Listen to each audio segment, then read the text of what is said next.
누가복음 7장 36절부터 50절까지 읽겠습니다. 한 바리새인이 예수께 자기와 함께 자수시기를 청하니 이에 바리새인의 집에 들어가 앉으셨을 때에 그 동네에 죄인인 한 여자가 있어 예수께서 바리새인의 집에 앉으셨음을 알고 향유 담은 옥합을 가지고 와서 예수의 뒤로 그 발 곁에 서서 울며 눈물로 그 발을 적시고 자기 머리털로 씻고 그 발에 입 맞추고 향유를 부으니 예수를 청한 바리새인이 이것을 보고 마음에 이르되 이 사람이 만일 선지자되면 자기를 만지는 이 여자가 누구며 어떠한 자 곧 죄인인 줄 알았으리라 하거늘. 예수께서 대답하여 가라사대 시몬아 내가 네게 이를 말이 있다 하시니 저가 가로되 선생님 말씀하소서.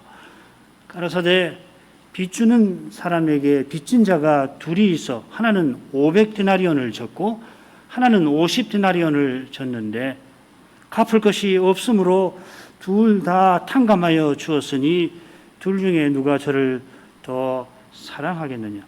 시몬이 대답하여 가로되 제 생각에는 많이 탕감함을 받은 자니이다. 가라사대 내 판단이 옳다 하시고 여자를 돌아보시며 시몬에게 이르시되 이 여자를 보느냐. 내가 내 집에 들어오매 너는 내게 발 씻을 물도 주지 아니하였으되 이 여자는 눈물로 내 발을 적시고 그 머리털로 씻었으며 너는 내게 입 맞추지 아니하였으되 저는 내가 들어올 때로부터 내 발에 입 맞추기를 그치지 아니하였으며 너는 내 머리에 감람류도 붓지 아니하였으되 저는 향유를 내 발에 부었느니라. 이러므로 내가 네게 말하노니 저의 많은 죄가 사하여졌도다. 이는 저의 사랑함이 많음이라. 사함을 받은 일이 적은 자는 적게 사랑하느니라. 이에 여자에게 이르시되 네 죄 사함을 얻었느니라 하시니 함께 앉은 자들이 속으로 말하되 이가 누구이기에 저도 사하는가 하더라. 예수께서 여자에게 이르시되 네 믿음이 너를 구원하였으니 평안히 가라 하시니라.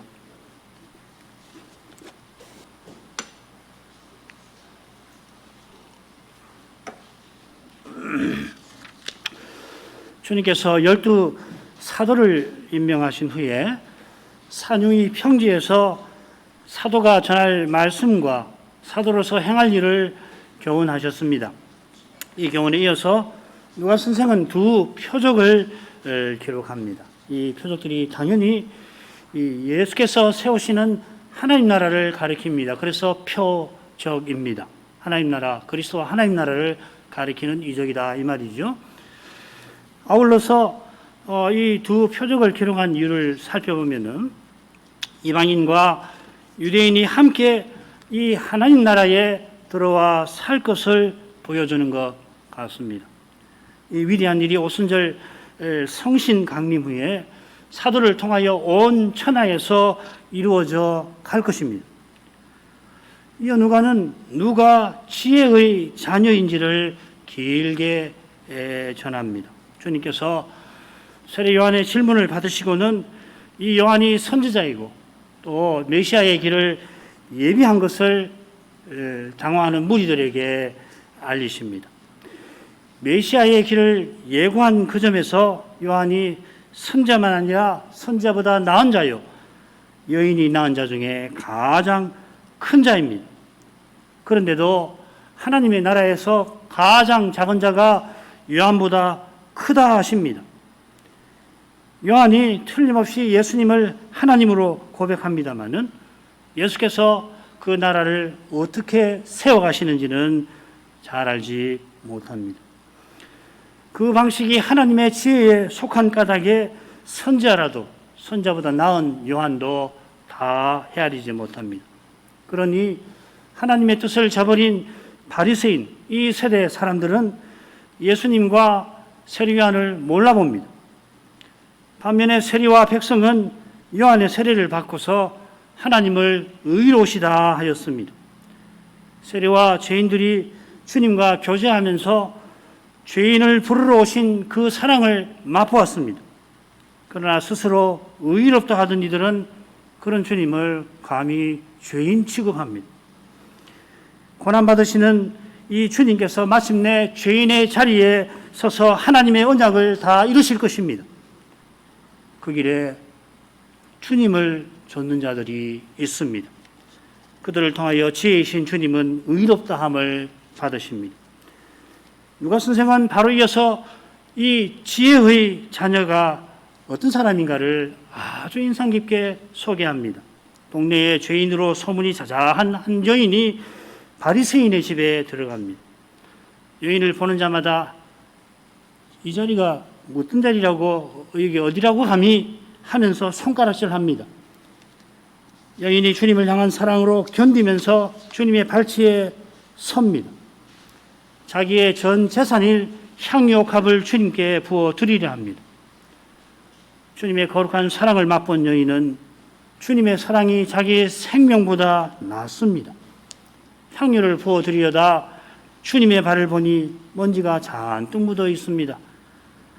이 모습에 여인은 감정이 복받쳐서 눈물이 쏟아져 내립니다. 쏟아진 눈물에 먼지가 지워지는 것을 보고는 아름다운 머리카락으로 그날 아침에 그 여인이 얼마나 정갈하게 머리카락을 다듬었을까요? 가장 거룩한 분, 자기의 생명보다 고결하신 주님을 뵙는데 얼마나 마음가짐을 정갈히 하고, 특별히 여인이니 그 머리카락을 얼마나 정갈하게 한 올 한 올이라도 다듬었을까요? 그 머리카락으로 주님의 발을 씻어 드립니다. 산발이 되었을 텐데 사람 시선 아랑곳하지 않고 주님의 발에 입을 맞추며 존경을 담은 사랑을 표시합니다. 이어 향유를 부어드려서 자기 전부를 주님께 드립니다. 계속 살피겠습니다. 이 거룩한 헌상을 보고서도 바리새인은 속으로 주님을 비난합니다. 주님께서 선자라면은 이 여인이 주인인 줄 알고 거절하셔야 한다는 것이죠. 주님은 그 교만한 생각을 하시고 비유를 드십니다. 오늘 여기부터입니다. 40절부터 43절을 먼저 읽습니다. 예수께서 대답하여 가라사대 시몬아 내가 네게 이를 말이 있다 하시니 저가 가로되 선생님 말씀하소서. 가라사대 빚주는 사람에게 빚진 자가 둘이 있어 하나는 500데나리온을 졌고 하나는 50데나리온을 졌는데 갚을 것이 없으므로 둘 다 탕감하여 주었으니 둘 중에 누가 저를 더 사랑하겠느냐. 시몬이 대답하여 가로되 제 생각에는 많이 탕감함을 받은 자니이다. 가라사대 네 판단이 옳다 하시고, 바리새인이 속으로 주님을 향하여 비난한 겁니다마는 예수께서 대답하여 일러주십니다.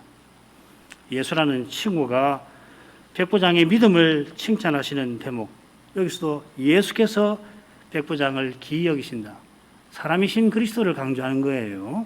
하나님으로서야 뭐 기이 여기실 게 뭐가 있어요. 사람으로서 기이 여기셨다는 걸 강조하려고 예수라는 말을 쓰는 겁니다. 무슨 말이냐면은 복음서를 보면 예수라는 친구가 수도 없이 나올 겁니다. 그리스도는 별로 나오지 않아요. 마태복음에 그리스도 찾아보면 중요한 몇 군데만 나옵니다.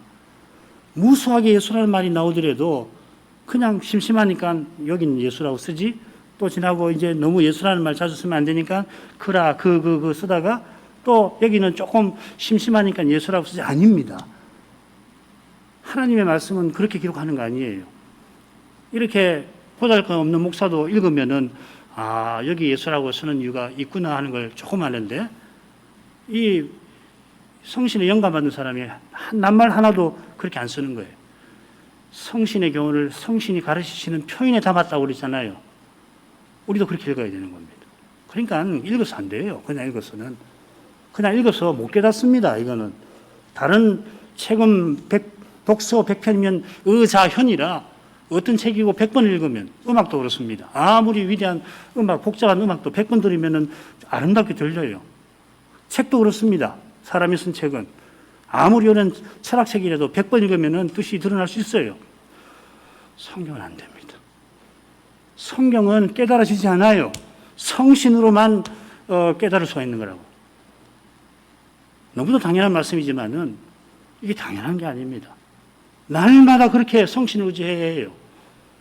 그러지 않고 그러거니 하면은 이미 문제가 있는 것이라고요. 백부장 이후에 처음으로 여기 예수라는 말이 나옵니다. 그러니까 번역에 예수라는 말은 다 집어넣은 것이고요. 사실 예수라는 말은 여기 처음 등장하는 거라고. 수십 절 후에. 바리새인이 주님을 선지자로도 여기지 아니하니까 누가는 사람이신 예수께서 바리새인의 속을 깨뚫어 보신 것을 지적하는 것 같습니다. 이 사람으로 바리새인이 무시하는 이 예수가 하나님이시라고 하는 것을 강조하는 거라 이 말이죠. 주님께서 네게 이를 말이 있다 하실 때에 바리새인은 이는 사실 눈치채지 못했을 거예요. 이런 일은 눈치챌 수 있는 것도 아닙니다. 심지어 신자도 때로는 주님께 속마음을 감출 수 있을 것처럼 착각하곤 합니다. 죄를 감추는 거죠. 어림없는 이야기예요. 주님의 영광을 뵙지 아니하면은 그보다 더한 생각도 사람이 품게 되는 겁니다.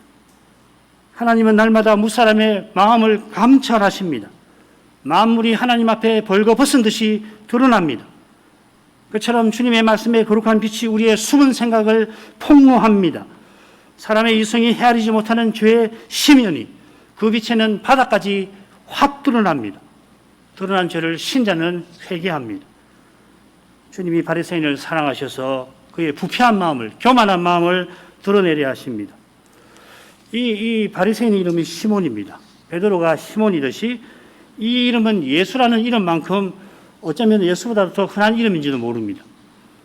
그가 예수님을 선생님이라 부릅니다. 당시 사람들이 요한을 선생님이라고 부른 데서 짐작할 수 있듯이 이 칭호는 과연 존경을 담아 부르는 호칭입니다. 주님의 제자들도 예수님을 선생님이라고 부르고 율법서나 백성들도 그러합니다. 주님께서 빚진 두 사람을 드십니다. 한 사람은 500데나리온, 한 사람은 50데나리온을 줬습니다. 이 데나리온은 당시 군인이나 가장 낮은 직급의 군인이나 노동자가 하루 일해서 받는 품삯입니다. 그러니까 500데나리온은 대략 2년 품삯이고요. 50데나리온은 2달 품삯입니다. 우선 주님께서 빚진 금액을 왜 500데나리온, 50데나리온으로 드셨을까? 혹시 생각해 볼 만하지 않을까요? 주님이 말씀하신 빚은 결국 죄를 가리키는데 그런 점에서 이 빚진 금액을 너무 적게 말씀하신 것 아닌가? 그런 생각 혹시 드시지 않으셨습니까? 왜냐하면은 1만 달란트 빚진 그 신하의 비율을 우리가 잘 알고 있어서 그런 겁니다. 1만 달란트는 노동자가 20만 년을 일해야 받는 품삯입니다. 우리의 죄값이 적어도 이 정도는 돼야 얼마나 무거운 것인가를 실감할 수 있지 않습니까? 실은 20만 년은 아니라 20경년인보다도 더 무거운 것이에요. 우리 죄는. 당시 제국의 1년 예산보다 더 큰 예산을 드신 뜻이 있을 거예요. 1만 달란트가 제국의 1년 예산보다 더 많거든요. 그건 아마 우리의 죄가 하나님 나라라도 허물 만한 것임을 암시하는 것 같습니다. 거기에 비하면 50데나리온은 물론이고 500데나리온도 너무나 적은 금액일 겁니다. 그런데 1만 달란트 빚진 상관받은 그 신하가 말이죠. 100데나리온 자기에게 빚진 신 동료를 용서하지 않지 않습니까?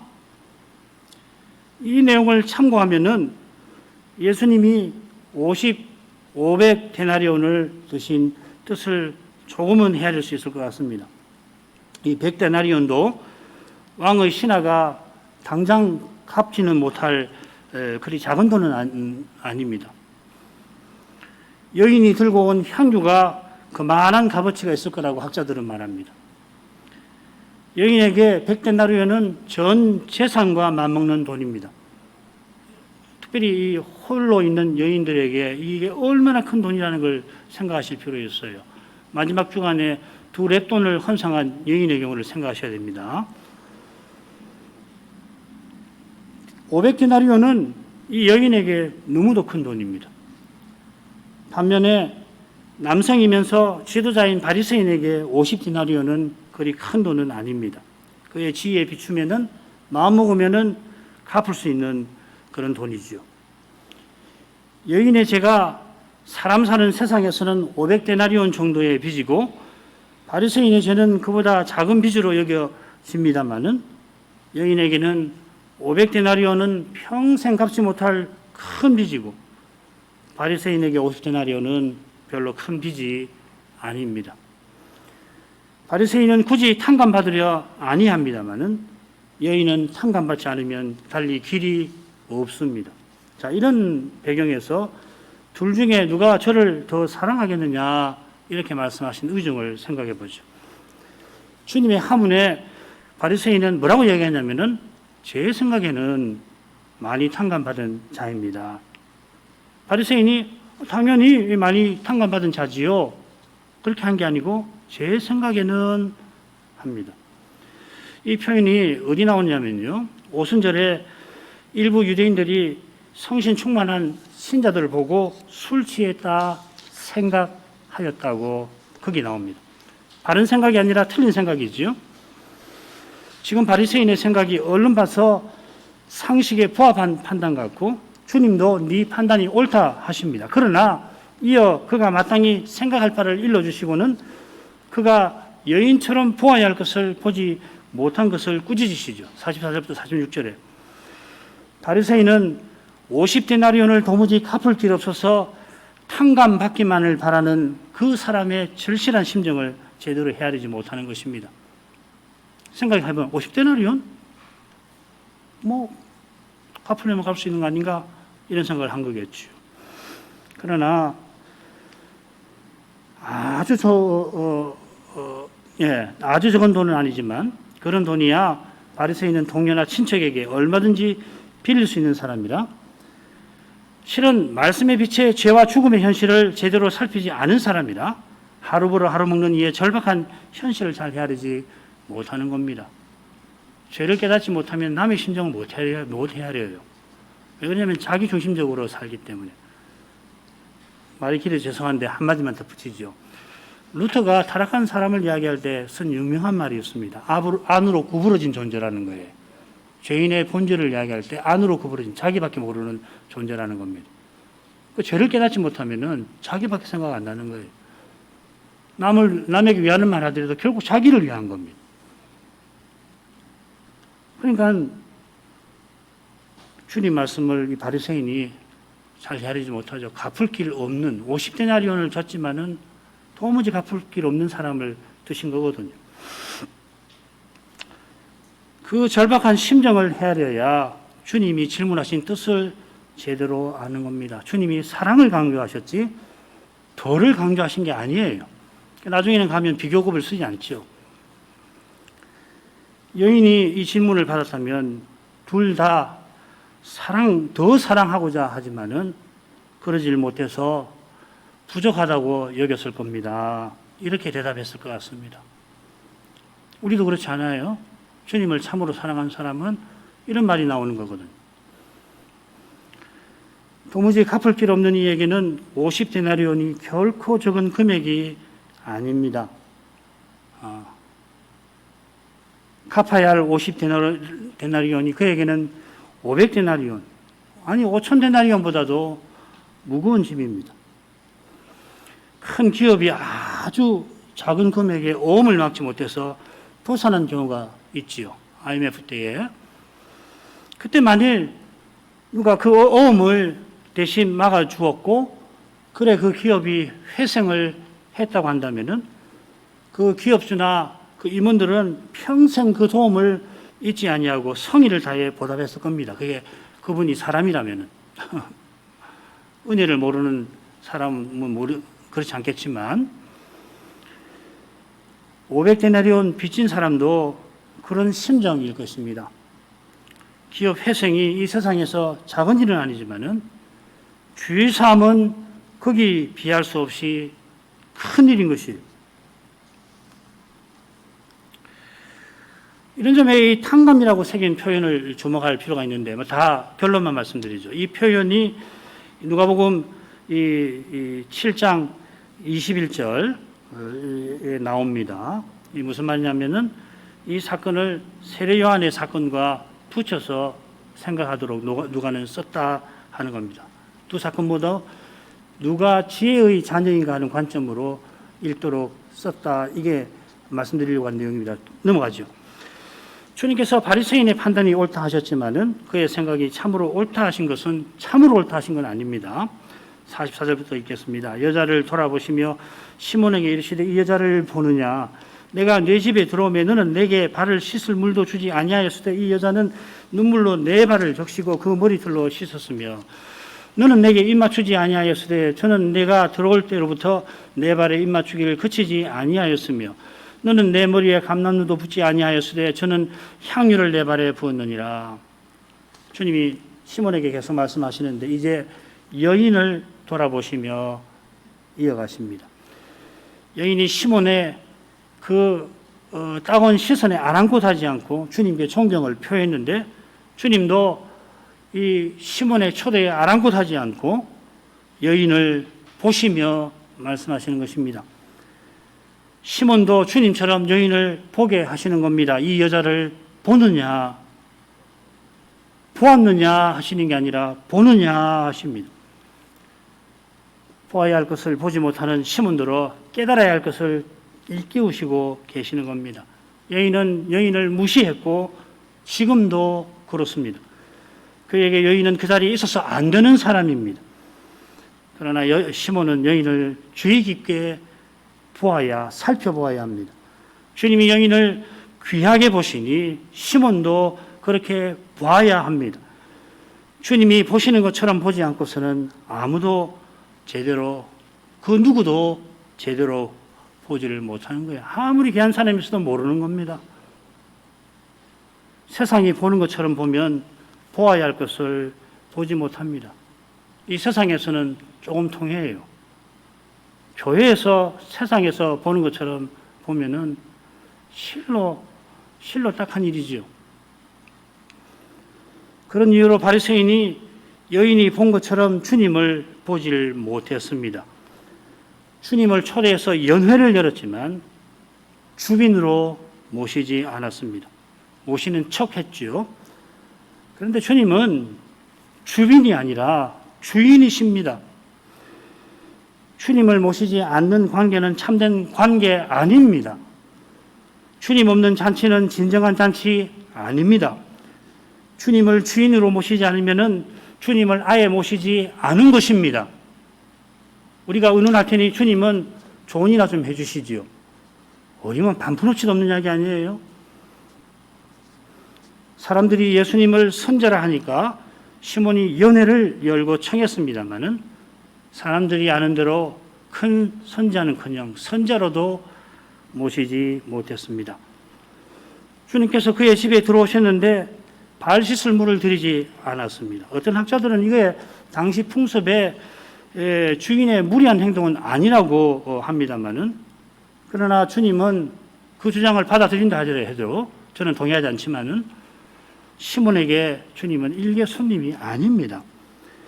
여인이 눈물로 주님의 발을 적시고 머리털로 씻어드린 것처럼 주님은 시몬에게 적어도 최소한 그만한 대접을 받아 마땅하고 그래도 부족하신 분입니다. 우리 주님은 그런 분 아닙니까? 이 적셨다 하는 말은 이 비 온다 하는 말입니다. 여인이 먼지 묻은 주님의 발을 보자 눈물이 비처럼 쏟아졌던 것입니다. 여인이 그렇게 한 것은 당시 관행에 비추어도 시몬이 주님께 푸대접했기 때문이라 저는 생각합니다. 시몬이 예수님을 선자로 생각했다면 그러하지 않았을 겁니다. 그러나 선자보다 큰 세례요한보다도 비할 수 없이 크신 분입니다. 이어 입맞춤에 관해서 언급하십니다. 게세마네에서 가룟 유다가 주님께 입을 맞췄지요. 그리고 다가갔던 것을 아실 겁니다. 당시 상대의 뺨에 입 맞추는 것은 존경과 사랑을 표현하는 겁니다. 시몬은 이런 존경과 사랑을 주님께 드리지 않았습니다. 연회를 열어서 존경을 표하는 신용만 했지 존경의 마음은 별로 없었던 겁니다. 그러나 여인은 내가 들어올 때로부터 내 발에 입 맞추기를 그치지 아니하였다 하십니다. 우선 내가 들어올 때로부터 하신 것이 흥미로운 표현이죠. 주님께서 먼저 시몬의 집에 들어가셨습니다. 그리고 식사를 하고 계셨고 나중에 여인이 들어왔죠. 그런데 내가 들어올 때부터 이렇게 표현을 하셨는데 이 과장이라고 생각하면 하긴 어려울 것 같아요. 제 생각에는 주님께서 여인에게 존경을 받으시기 전에는 그 집에 손님다웁게 계시지 못한 것을 가리키시는 듯합니다. 여러분도 한번 생각해 보세요. 왜 예수님이 이렇게 표현하셨을까? 내가 들어올 때부터 이미 들어와 계시는데 왜 내가 들어올 때부터 라고 하셨는지요. 여인은 그치지 않고 주님의 발에 입 맞추었습니다. 여기 입 맞춘다는 말은 입 맞춤이라는 명사와 달리 열렬하게 어떤 행동을, 입 맞추는 행동을 하는 것을 가리킵니다. 예를 들어놨습니다. 예를 들면 돌아온 탕자에게 아버지가 입 맞추거든요. 얼마나 따뜻하게 뜨겁게 입 맞추었겠습니까?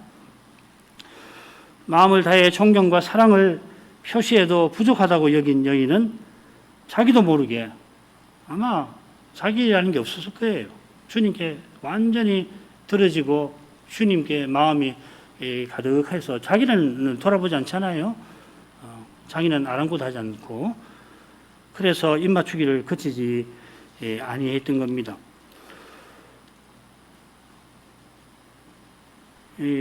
바울 사도는 내가 미쳐서도 이런 말을 쓰죠. 정신이 온전하여도 너희를 위해서 내가 미쳐서도 너희를 위함이라는 말을 쓰는데 그런 상태인 겁니다. 사랑에 사로잡혀서 자기가 없어지는 거죠. 진정한 사랑이 그런 거 아닙니까? 이어 주님께서 감람류와 향유를 들어 바리새인과 여인을 대조하십니다. 당시 집주인은 귀한 손님에게 감람류를 머리에 부어 특별한 대접을 표시합니다. 특별한 대접에 쓰인 감람류는 향유보다 훨씬 값싼 거고 흔한 겁니다. 그렇게 값비싼 향유를 여인은 주님께 부어드렸는데 심지어 발에 부어드렸습니다. 얼마나 주님을 존경하고 사랑했는지 모릅니다. 사실은 드릴 말씀은 많은데 드리지 않아도 우리 여러분 모두가 이해하실 거예요. 왜 머리에다 붙지 않고 발에 부었을까? 구구한 설명이 필요치 않잖아요. 게다가 여인은 부족하다 여깁니다. 감람류를 부어드리지 않은 바리새인은 그러나 이미 대접할 만큼 했다고 여기죠.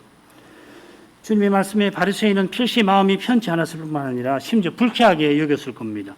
그 이유가 이어지는 주님의 말씀에 나옵니다. 이러므로 내가 네게 말하노니 저의 많은 죄가 사하여졌도다. 이는 저의 사랑함이 많음이라. 사함을 받은 일이 적은 자는 적게 사랑하느니라.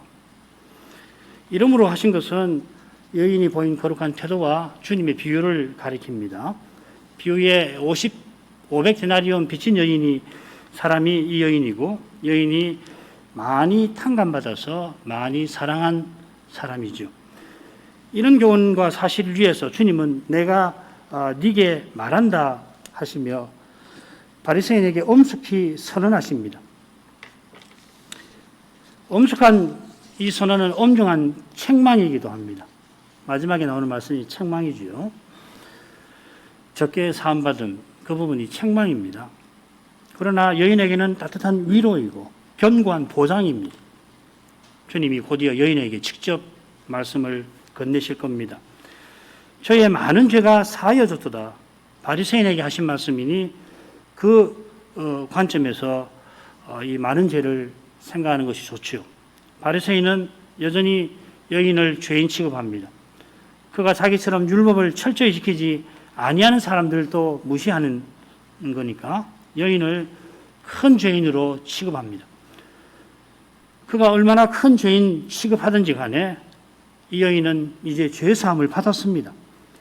많은 죄가 사함받았다고 했는데 여인의 큰 죄도 당연히 사함받은 것입니다. 이게 무슨 말이냐면요, 이 많다 크다라고 하는 말을 어느 뜻으로도 번역할 수 있는 말이거든요. 폴라라는 말인데, 폴리스라는 말인데, 이게 크다는 말도 되고 많다는 말도 돼요. 이게 둘 다 가능하다고 보시면 됩니다. 그러니까 많은 죄 사함을 받았는데 큰 죄도 사함 받았다는 말이지, 큰 죄는 빼고 나머지 많은 죄를 사했다는 말씀 절대 아니잖아요.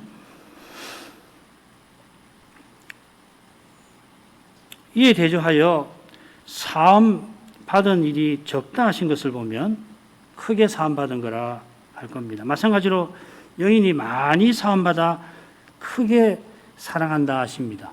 크게라고 해야 됩니다. 많이 사함 받은 것은 실상 모든 죄를 사함 받은 것이지요. 모든 죄를 용서받지 아니하면 사함 받지 못한 것과 결국 같은 겁니다. 로마 가톨릭의 문제가 이거 아닙니까? 약점이 거기 있는 거거든. 로마 가톨릭만 아니고 사람 힘으로 뭘 해보겠다고 하는 생각이 다 이거가 붙어 있는 거거든. 그게 왜 안 되냐면 모든 죄 사함 받을 길이 없어서 그런 거거든. 바리새인이 여인의 소문난 죄를 사함받지 못할 죄로 생각했습니다마는 주님께서는 바리새인이 대수롭지 않게 여기는 죄도 다 사해 주십니다.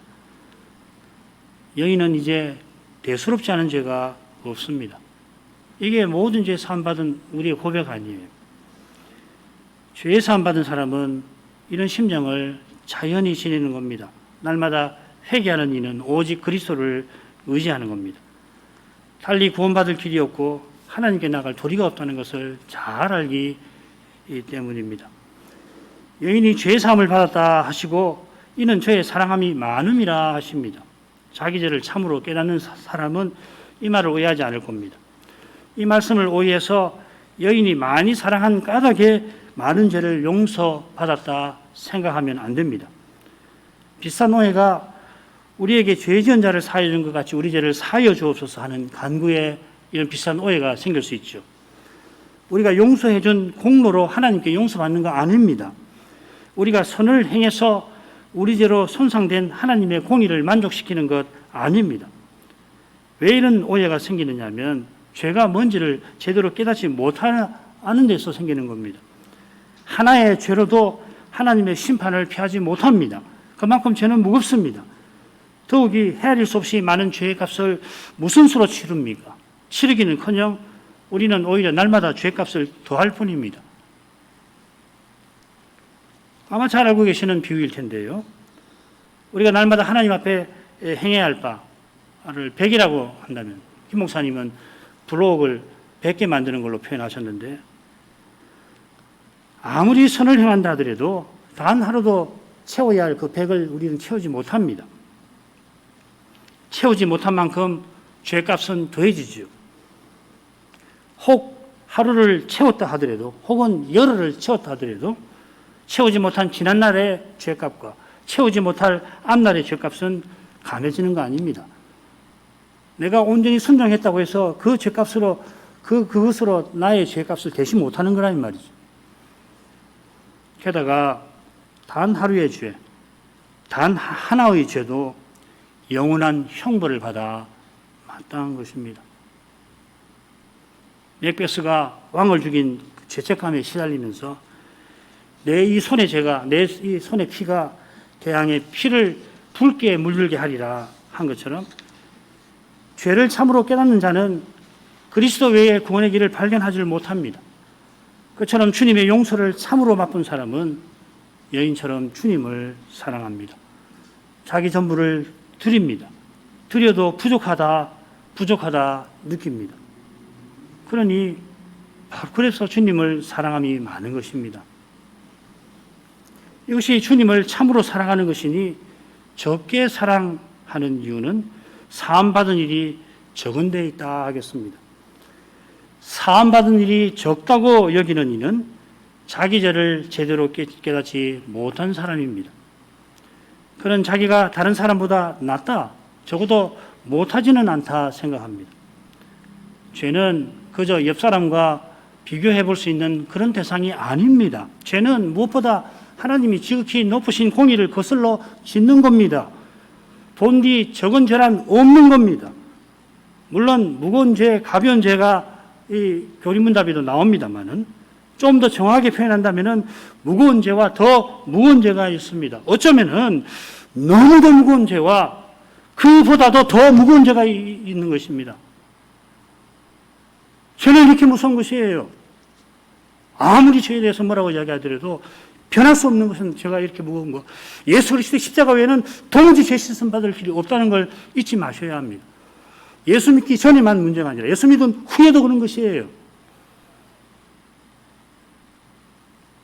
사함 받은 일이 적은 사람은 회개할 게 별로 없는 사람이라 주님의 은혜를 가볍게 여깁니다. 그렇기 때문에 바리새인들은 장차 하나님 앞에 심판받을 때 재판받는 걸 뭘로 이야기했냐면 하나님이 저울질한다는 거예요. 한편에는 우리의 선행을, 한편에는 우리의 악행을 놓고 저울질해가지고서 선행 쪽이 내려가면은 천국, 악한 쪽이 저울이 내려가면은 지옥 간다는 거예요. 어디 이런 교리가 있다. 이 세상에서는 그런 교리를 내겠지만은 언약의 나라에서 이런 교리가 어떻게 나올 수 있냐는 말이. 한번 생각해 보세요. 이 죄를 몰라서 그러는 거거든요. 그 양역사를 보면은 그 죄로 붉게 물들인 역사인데 그걸 제대로 못 보니까 조상들하고 똑같은 일을 하면서도 더 심한 일을 하면서도 자기들이 조상들보다 낫다. 우리가 조상 때 같으면 선자를 핍박 안 했을 거다. 그렇게 해놓고서 메시아를 죽이잖아요. 그처럼 이방인들하고 똑같은 짓을 하면서도 이방인들 멸시합니다. 로마서 2장에 나오는 게 그거 아니에요. 바로 그 교만과 비난 때문에 선민이라 자랑하던 유대인들이 이방인보다도 이방인이 하지 않을 그런 악한 일을 저지른 것입니다. 마지막 부분으로 가죠. 이에 여자에게 이르시되 내 죄의 사함을 얻었느니라 하시니 함께 앉은 자들이 속으로 말하되 이가 누구이기에 죄도 사는가 하더라. 예수께서 여자에게 이르시되 내 믿음이 너를 구원하였으니 평안히 가라. 예수님이 여인에게 죄 사함을 선언하십니다. 여기서는 많은 적은 그런 말이 나오지 않습니다. 네 죄 사함 받았느니라 하실 필요가 없죠.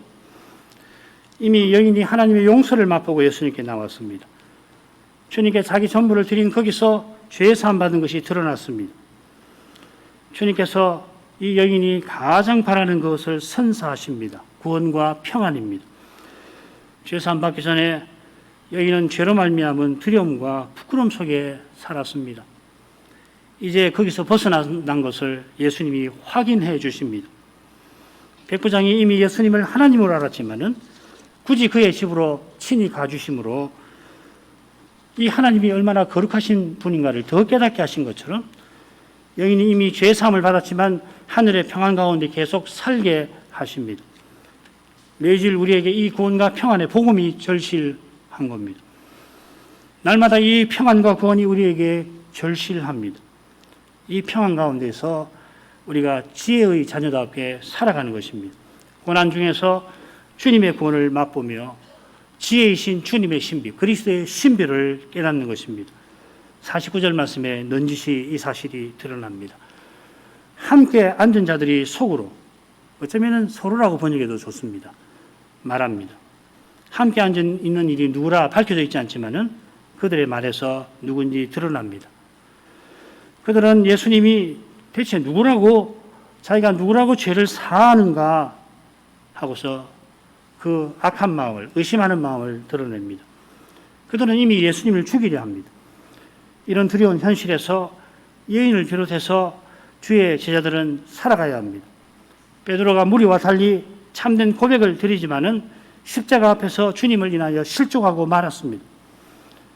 그런 베드로를 주님이 장차 사도로 파송하십니다. 사람들 앞에서 주님을 부인한 베드로가 온 세상 앞에서 주님을 시인하게 된 변화는 하나님의 신비한 지혜에 속합니다. 이 신비를 우리가 말씀 전하고 받는 거기서 깨달을 것입니다. 그리고 고난의 삶에서 맛볼 것입니다. 거기서 지혜이신 그리스도께서 우리를 인해서 의롭다 하심을 얻으실 것입니다. 찬송을 받으실 것입니다. 기도하겠습니다. 거룩하신 아버지, 동네에 죄인으로 소문난 여인이 바리새인의 집에 들어가서 주님께 온전히 헌상한 일을 통하여 누가 지혜의 자녀이며 지혜가 그 모든 자녀로 인하여 의롭다함을 받으시는 신비가 어떤 것인지를 살피게 하십니다. 바리새인이 스스로 회개할 것 별로 없는 줄로 안 까닭에 주님을 찾아온 여인이 이미 의롭다 하심을 받은 것을 보지를 못했고, 그렇기 때문에 주님을 향한 그 여인의 그 순결한 사랑을 제대로 알아보지를 못하였습니다. 은혜 가운데서 자기 죄를 제대로 보고서 예수님을 전부로 삼는 이것이 얼마나 위대한 일인지 모릅니다. 주님의 사랑이 얼마나 위대하신지 여인처럼 온전히 주님께 헌상하는 데에서 비로소 조금씩 깨닫게 하십니다. 이런 순전한 믿음, 순전한 사랑을 갈구하게 하옵소서. 주님의 거룩한 사랑을 참으로 맛보게 하셔서 더욱 겸손히 그리스도로 행하게 하옵소서. 이런 믿음이 지금 여기서 우리가 추구해야 할 모든 것일 것입니다. 이 믿음과 믿음에서 나오는 사랑이 영원히 사라지지 않고 없어지지 아니하는 그것입니다. 이러한 믿음이 시대에 절실하고 또 절실한 줄 압니다. 그만큼 주님의 거룩한 사랑이 우리에게 절실합니다. 절실한 전부입니다. 이것을 참으로 깨닫게 하시옵소서. 예수님 이름으로 기도합니다. 아멘.